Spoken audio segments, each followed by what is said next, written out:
ClickZone Digital School.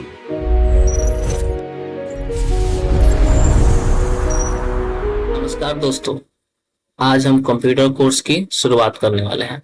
एकदम basic से, ना कुछ रटना है ना कुछ याद करना है, बस समझ लेना है। और समझ गए तो आपकी कंप्यूटर जो सीखने की इच्छा है वो कंप्लीट हो जाएगी। कंप्यूटर बहुत आसानी तरीका से सीखा जा सकता है, बहुत आसान और बहुत मस्ती के साथ। इसमें कोई आपको प्रेशर, कोई ज्यादा सोचने वाली ऐसी कुछ बात नहीं, क्योंकि कंप्यूटर खुद कुछ नहीं सोचता है। क्योंकि कंप्यूटर तो एक डम मशीन है, कुछ भी नहीं, बस एक साइलेंट वर्कर है। जो बोलिएगा वो करेगा। मैं ये क्यों कह रहा हूं, आपको धीरे धीरे सब कुछ समझ में आ जाएगा। तो शुरू करने से पहले आपसे कुछ सवाल। पहला सवाल कि आप कंप्यूटर किसे समझते हैं, लैपटॉप को या ऑफिस में पड़ा हुआ डेस्कटॉप को? और आपको लग रहा है कि बस लैपटॉप और डेस्कटॉप ही कंप्यूटर हो, तो आप गलत हो। क्योंकि कंप्यूटर बस वही नहीं, कंप्यूटर हम रोज इस्तेमाल करते हैं, हम आप सभी लोग इस्तेमाल करते हैं। जैसे आप मोबाइल इस्तेमाल करो वो भी कंप्यूटर है, आप कैलकुलेटर से हिसाब करते हो वो भी कंप्यूटर है, आप घर में, आपके घर में फ्रिज है वो भी कंप्यूटर है, आपके घर में वॉशिंग मशीन है वो भी कंप्यूटर है। देखा जाए तो हम लोग चारों तरफ कंप्यूटर से घिरे हुए हैं। हम रोज इस्तेमाल करते हैं कंप्यूटर। फिर आपसे अगर कोई पूछता है कि आपको कंप्यूटर आता है, तो आप कहते हो नहीं। ऐसा थोड़ी है। आप फ्रिज यूज कर रहे हो, वॉशिंग मशीन यूज करो, टाइमर सेट करो, 10 मिनट चलने के बाद बंद हो जाए, उसमें प्रोग्राम किया गया है। हाँ, टाइप्स अलग हो सकते हैं, कुछ अलग टाइप्स के कंप्यूटर होते हैं, अलग अलग कैटेगरी के होते हैं, वो सब चीज हम पढ़ेंगे एक एक करके। लेकिन आप इतना समझिए कि हम सभी लोग, जितने भी लोग वीडियोस देख रहे हैं या जितने भी लोग हमारे आसपास है, सभी लोग कंप्यूटर चलाते हैं। कंप्यूटर इस्तेमाल करने के लिए ज्यादा पढ़ा लिखा होना जरूरी नहीं। ऐसा नहीं कि आपको बहुत ज्यादा इंग्लिश आती है तब आप कंप्यूटर सीखते हो, या आपकी इंग्लिश कमजोर है तो आप कंप्यूटर नहीं सीखोगे। ऐसा कुछ नहीं है, कंप्यूटर हर कोई सीख सकता है। सोचिए ऐसे भी व्यक्ति जो कभी स्कूल नहीं गए, वो भी आज मोबाइल चला रहे हैं, क्योंकि कंप्यूटर या मोबाइल में ऐसा कुछ बना के रखा हुआ है ना, जो हर व्यक्ति, मतलब हर उम्र के लोग इसको इस्तेमाल कर सकते हैं। अगर आपको भी लगता है कि नहीं मुझे भी कंप्यूटर सीखना चाहिए, तो आप बेशक सीख सकते हैं। इसमें ना उम्र का कोई रोक है, ना ही पढ़ाई की, ना ही जेंडर की, ना ही जगह की। बस आपको बातें समझ में आनी चाहिए जो बताई जा रही है, और एक अंदर से ये चीजें होनी चाहिए कि मुझे सीखनी है। तो शुरू करते हैं। सबसे पहले हम कुछ थ्योरिकल चीजें देखेंगे जो आप नोट डाउन कर सकते हैं अगर आप चाहते हैं तो। क्योंकि मैंने पहले ही वीडियो में बता दिया हूं कि मैं कंप्यूटर को एकदम बेसिक से लेकर एडवांस तक पढ़ाऊंगा। अभी मैं शुरू करूंगा एकदम बेसिक, जैसे कि आपको कुछ आता ही नहीं ऐसा सोच के मैं पढ़ाऊंगा कि शुरू से ही। और मेरा मकसद जो कोर्स होता है ना, एडीसीए डीसीए ऐसा कुछ, उस सब को कवर करूंगा। और वहां पर तो टाइम बाउंडिंग होती है ना कि मुझे इतना दिन में कोर्स कंप्लीट करे। यहाँ पर कोई टाइम बाउंडिंग नहीं है। मैं आपको जितना हो सके उतना वीडियोस में आपको जो भी मेरी नॉलेज में मैं आपके साथ शेयर करूंगा। तो आप मेरे साथ जुड़े रहिएगा और आप अपने नॉलेज को बढ़ाते रहिएगा। तो शुरू करते हैं। सबसे पहले हम डिफिनेशन देख लेते हैं कंप्यूटर का। तो कंप्यूटर का डिफिनेशन ये है, ये दोनों भाषा में लिखा हुआ है, आप जिस भाषा में पढ़ना चाहते हैं पढ़ सकते हैं। मेरे जितने भी आगे वीडियोस आएंगे या नोट्स भी आएंगे, सारे दोनों भाषा में रहेगा, हिंदी और इंग्लिश में। आप जिसमें सक्षम होंगे पढ़ सकते हैं, बाई लैंग्वेज रहेगा, ठीक है ना। Computer is an electronic machine. Computer एक इलेक्ट्रॉनिक मशीन है। इलेक्ट्रॉनिक मशीन क्यों है? क्योंकि ये बिजली से चलती है, ठीक है, ये बिजली से चलती है। ये बातें आपको समझ में आ गई। कंप्यूटर एक इलेक्ट्रॉनिक मशीन है और वो इस्तेमाल करती है बिजली की, क्योंकि बिना बिजली के कंप्यूटर नहीं चलेगा। आज आपका मोबाइल भी चलता है तो उसको भी चार्ज करके रखते हैं। एक्सेप्ट करता है डेटा को। अब डेटा क्या होता है, तो डेटा के बारे में हम विस्तार से आगे पढ़ेंगे। बस इतना समझिए कि कंप्यूटर में जितने भी चीज आप देखते हैं, भले वो 1 से लेकर 100 तक गिनती हो, या हम कह सकते हैं 1 से लेकर 9 तक डिजिट हो, या फिर ए से लेकर जेड तक अल्फाबेट हो, या कोई सिंबल हो, ये सारे डेटा कहलाते हैं। कुल मिलाकर बात करें तो कंप्यूटर में जितनी चीजें ना सब डेटा होती है। अब डेटा को क्या करता है, वो इनपुट करता है, ठीक है, इनपुट के रूप में लेता है। जैसे कि आप मान लीजिए कि आपको कैलकुलेटर में कैलकुलेट करना है, तो आप क्या करते हो, 2 दबाते हो, फिर प्लस दबाते हो, फिर 2 दबाते हो, इक्वल टू दबाते हो, और आपके सामने आता है 4।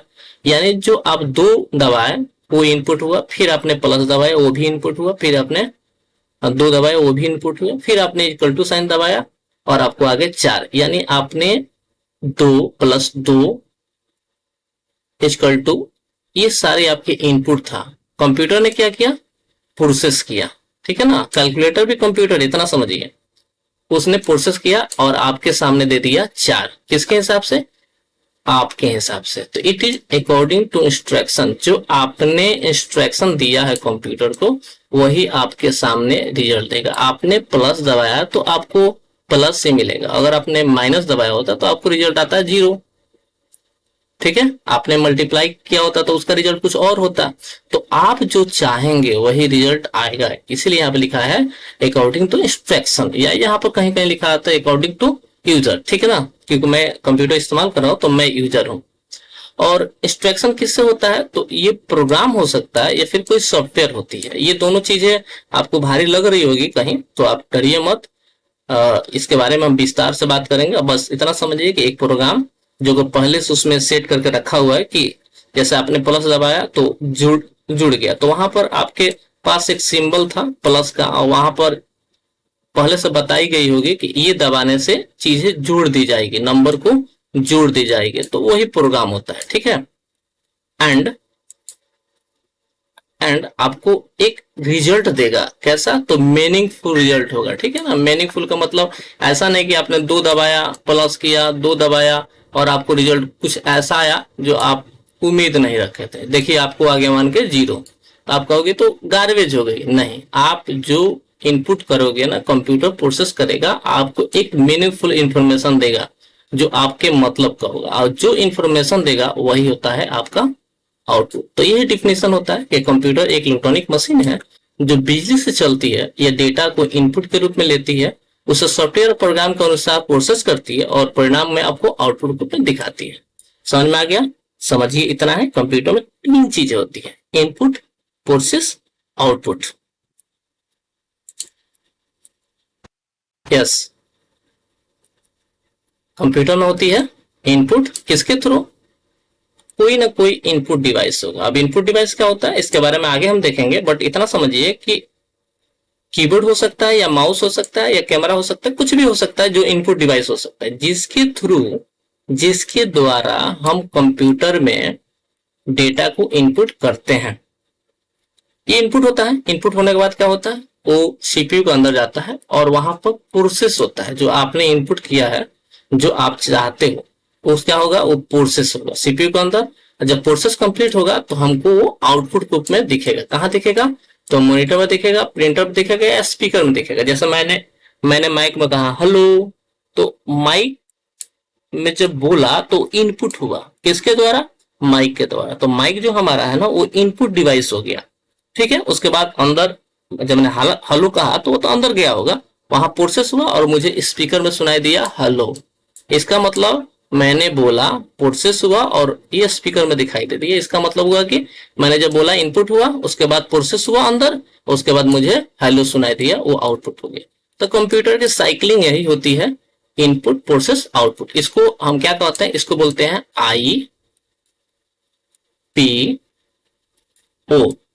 IPO cycling. इसको कहते हैं आईपीओ साइकिलिंग।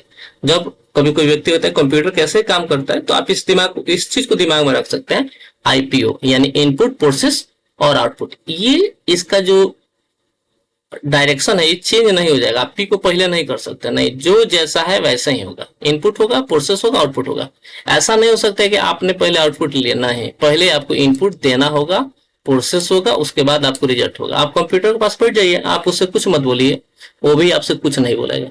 ऐसा नहीं कि वो बोलना स्टार्ट कर देगा, नहीं, जब तक आपने इनपुट नहीं दिया तब तक आपको आउटपुट नहीं मिलने वाला है। अब कंप्यूटर में कुछ पार्ट्स होते हैं जो बड़ा इंपॉर्टेंट हो, जिसके बारे में आपको अभी मैं बात करना चाहूंगा। कंप्यूटर में मुख्य जो चीज होती है ना वो ये होती है, ये वाला, ठीक है ना, ये चीजें होती है। और भी बहुत सारी चीजें होती है, लेकिन अभी मैं इसके बारे में बात करूंगा। ये जो आपको सामने दिख रही है, सॉरी, आपके जो सामने दिख रही है ना, इसको बोलते हैं मॉनिटर, ठीक है। इसका काम है प्रोसेस होने के बाद रिजल्ट को दिखाना, बस ये रिजल्ट को दिखाता है, मतलब आउटपुट दिखाता है। ठीक है, इसका नाम है कीबोर्ड। इसका काम है डेटा को इनपुट करना, मतलब इसके थ्रू हम कंप्यूटर में डेटा को डालते हैं। डेटा मतलब कोई जानकारी को भेजते हैं। ये भी जानकारी भेजने वाला, इसको भी इनपुट डिवाइस कहते हैं। अगर कीबोर्ड से डालते हैं फिर इससे क्लिक करते हैं, मतलब ये भी आप समझिए कि इससे भी डेटा को हम इनपुट ही कर रहे हैं। इसके अंदर सारा प्रोग्राम होता है, इसके अंदर सारा प्रोसेस होता है, जिसको हम सीपीयू कहते हैं, सेंट्रल प्रोसेसिंग यूनिट। और ये हमारा माउस। ठीक है, ये भी इनपुट डिवाइस है। ये यूपीएस है, इसके बारे में आगे बात करेंगे। समझिए इन्वर्टर की तरह आपको काम करेगा। ठीक है, इन्वर्टर अलग होता है, ये अलग होता है, बट इतना समझिए कि इन्वर्टर की तरह काम करता है। कभी लाइट कट हो जाए तो कंप्यूटर को बंद नहीं होने देता है, थोड़ा देर ये पावर स्टोर करके रखा था बैटरी में, थोड़ा देर चलता है, क्योंकि कंप्यूटर डायरेक्ट बंद होने से बहुत सारी प्रॉब्लम क्रिएट होती है, इसीलिए थोड़ा सा बैकअप देता है, तो इसको हम बोलते हैं यूपीएस। इसके लिए इतना ही, आगे हमारी वीडियो आते रहेगी, आगे पढ़ेंगे हम टाइप ऑफ कंप्यूटर और कंप्यूटर के बारे में और बहुत सारी जानकारियां करेंगे। तो आज एक छोटी सी वीडियो, बस इंट्रो वीडियो समझिए इसको, आगे कंप्यूटर की क्लासेस कंटिन्यू चलते रहेगी। धन्यवाद। अगर वीडियो आपको अच्छी लग रही हो तो आप चैनल को सब्सक्राइब कर लीजिए, लाइक कीजिए और अपने दोस्तों के साथ शेयर कीजिए जिसको कंप्यूटर में इंटरेस्ट हो। धन्यवाद।